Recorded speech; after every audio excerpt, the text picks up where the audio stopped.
Welcome to this tack breakdown, and I want to start by not talking about technique but instead focusing on gear selection.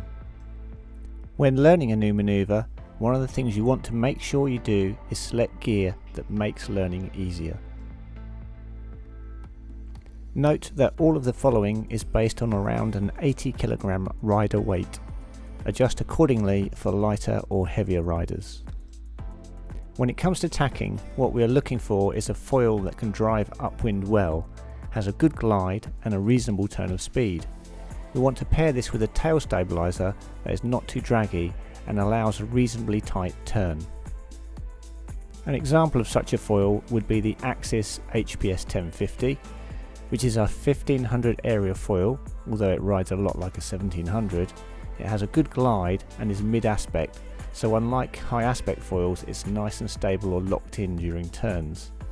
The tail I would pick to match this would be something in active progressive range, something like the 400 or 350, which are around 200 to 180 centimeters squared area. We also want to pick the conditions for both wind and sea. Typically we want 4 to 5 meter weather, i.e. 15 to 20 knots, and we want fairly flat water, nothing too choppy or disturbed. Ideally we don't want swell either, particularly wind driven swell. For the mast we want 80 to 90 centimeters, and the fuselage should be relatively short to aid turning, something like an Axis Crazy or ultra short advance for example. This may seem like a lot of information before we even get on the water, but the point here is to go out and achieve a tack relatively quickly, not go out and constantly fail and potentially have some bad crashes.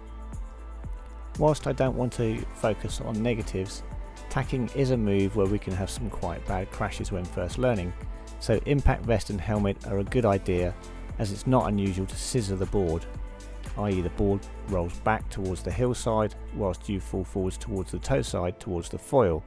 Not the most pleasant of experiences, but be prepared for this to happen, although we will discuss strategies to ensure it doesn't. In terms of rider experience, you should be competent riding toe side and be able to go upwind in the toe side stance. You should also be able to jibe before attempting tacks, as they are more difficult than the jibe. Okay, that just about covers prerequisites. Let's talk about the common issues when learning to tack, which broadly fall into 3 areas. Area number 1 is incorrect wing position, causing a backwind or causing you to be dragged backwards off the board. Issue 2 is lack of foil control, leading to a board scissor. Issue 3 is incorrect foot positioning, leading to a breach of the foil or stall before the tack completes. Okay, so we're going to talk through a super slow motion tack here, and I'm going to point out various things that are going on as the tack progresses. To start, we are riding toe side, and although I'm riding upwind, I'm not pushing so high upwind that I lose speed. We want some speed for our tack. It should be a comfortable speed, as we need to be comfortable on the foil as we enter into the tack and not fighting for control. You want to be looking ahead and upwind on the water, making sure that your tack isn't going to turn you into bumpy water or wind driven swell. We want a decent flat section of water to do our tack in. We want to pay close attention to our rear foot when beginning tacks. It's a good idea to move the rear foot forward an inch or two just before tacking.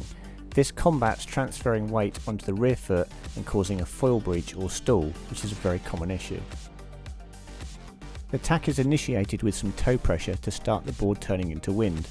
We don't want too aggressive of a turn. We're looking to carry speed, not turn super fast but lose speed. The attitude of the wing is controlled with the back hand. Note that I have not just let it go and have held onto the back handle as the wing flies up towards horizontal. As we come through the eye of the wind, you can just push that back hand forwards a little and it will tip the wing onto the opposite wingtip, ready to repower and pick up the wind from the new direction. Almost like when you punch the backhand to pull a wingtip out of the water, but not as aggressive. It just needs a little nudge to make the wing tilt over to the opposite wingtip. You can see here that the wing is now flying over onto the other wingtip, and now is the time to switch hands. Note that I continue to look into the turn and do not look backwards to find the handle. Looking back for the handle is a fatal error and will cause weight transfer to your back foot and a foil breach.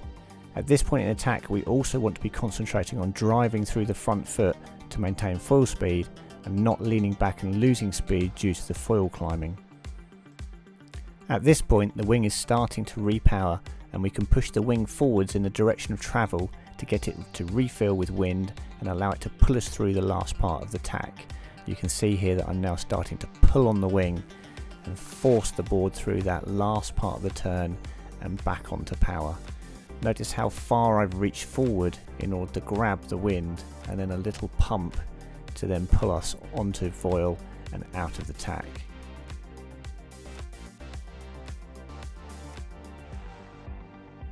Okay, let's look at another tack and analyse what's going on.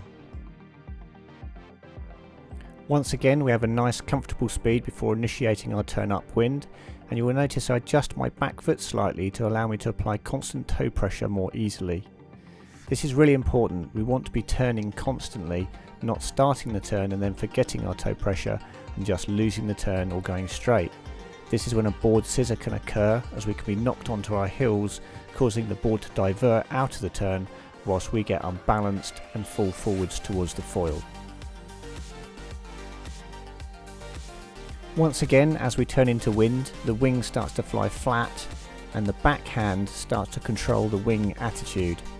What you can't see here is that actually the rear of the wing wants to naturally feather, but I'm holding the back handle and strut in position, which causes the wingtip to dip towards the water on the new reach.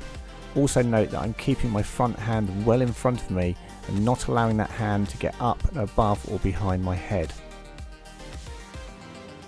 Once again, notice that I do not look back in order to locate the rear handle and continue to look into the direction of my turn, maintaining front toe pressure. Also, you'll notice here that I'm climbing and I'm going to get a tiny breach of the foil wingtip, and this is just a little bit too much pressure on the back foot. Fortunately for me, I get away with it, although I do lose a little bit of speed and the board starts to come down off of the foil due to that ventilation. But at this point I reach forward with the wing. You can see me pushing the wing forward to get it to fill with air, and then I should be able to then pull and grab the wind and get myself nicely back onto the foil.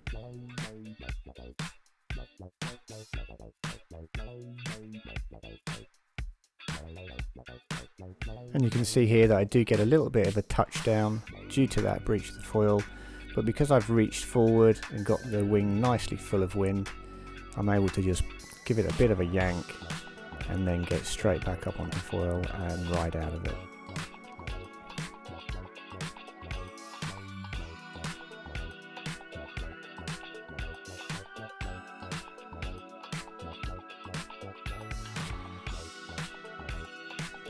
Okay, and for this last example we're going to be using the Swing V3, which is a wave wing which flags out really flat, and I'm just going to highlight how this tacks a little bit differently due to wanting to fly really horizontal when you flag it out. So we'll have a look at that. Okay, so we have initiated our toe pressure here and we're now starting to turn, and because of that the wing is now starting to fly up and flatten out, and I'm pushing the wing forward here, trying to make sure I keep my front hand in front of my face, not allowing it to get either behind or above my head. You can see here that I'm hanging onto the back hand just to make sure the wing can't feather. You see, as soon as I let it go, you see how it's feathering back, and the reason I've hung on to that backhand for so long is to try to get that wingtip to dip down. But you can see, because this is a wave wing, it hasn't dipped anything like as much as the Strike, so it's actually still flying reasonably flat. And this is one of the issues that you get when trying to tack a wave-based wing that wants to fly really horizontally, is in that you just don't get that wingtip kind of going over really nicely. The wing tries to continue to fly flat, and that means that I've got to work much harder here to reposition the wing once it's gone over. You can see me doing that now to try and grab the wind to pull me out, but it's taking a lot longer to get that wingtip into position so that I can repower the wing. Okay, so that's the end of our tack breakdown, and if you like these then we'll do more of them, and I'll see you on the next video.